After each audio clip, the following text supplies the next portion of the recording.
Ako po ay isang estudyante, and I would like to share my experience in terms of also online games and what happened in Tacloban. Of course, we mourn with Tacloban, and as a student leader, as the president of the highest federation of learner governing bodies in the Philippines, we are very concerned, and we also have these programs that help students in terms of psychosocial and mental health interventions with our guidance counselors.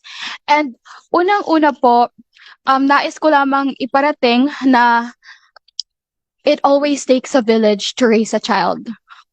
Pero the child who is not embraced by the village will burn it down just to feel its warmth. Ganun po yun. Kaya we are not pointing fingers.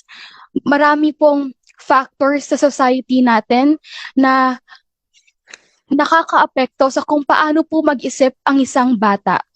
That's why we should always remember that we should not point fingers into only one factors. We have to look at it in a retrospective and forward-looking manner na gaya nga po ng sinasabi kanina, sana po ay hindi na po ito maulit.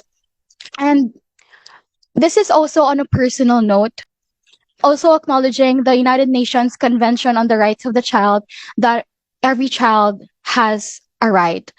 And yung krimen po kasi, iba-iba po yung level niya. Meron pong mga batang involved sa non-violent offense, katulad po ng pagnanakaw. Meron din pong batang repeatedly engaging in violent conduct. And then meron din pong batang na-exploit by adults to commit crimes. And a child who commits a planned act of grave violence. These children may fall under the same age of bracket, but they do not present the same level of risk. That is my statement, and I will leave it to everyone to ponder upon. And through consultation with also with student leaders nationwide, one message becomes clear for all of us. Us learners do not simply want to be protected.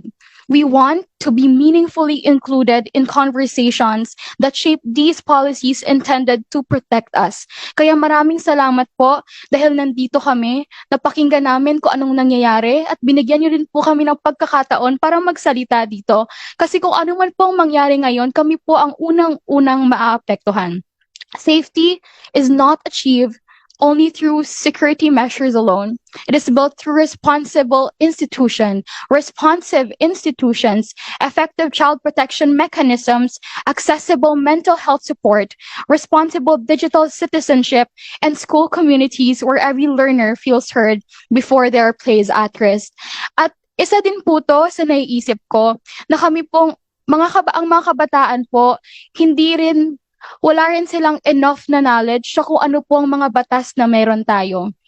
Kaya sana ay malagay natin siya sa basic education na hindi man po siya as complex, pero maturuan po natin ang mga batang ito na ang mga batas na ito we should assume it as something that would let us freely walk. And I think everything starts with learning and everything starts with education. And as this committee po considers legislative and policy reforms, we respectfully hope that learner participation will always be recognized as an essential component of prevention.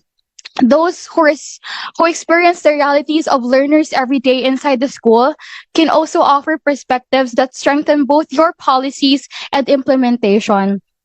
And yung mga decision pong nagawa dito ngayon, it will reach every classroom in the Philippines, maybe not tomorrow, maybe next month, next year, or in the future.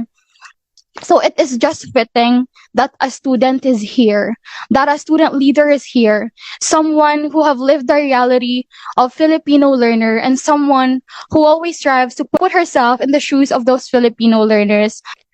I will leave you with this. We can only truly ensure that no learner is left behind when every learner is safe, protected, and free from harm. Maraming salamat po at isang makabatang araw. Maraming salamat din, Aliana. So we'll be counting on you, young people, to work with us, older persons, parents nyo, teachers nyo, to combat this threat to young people and children.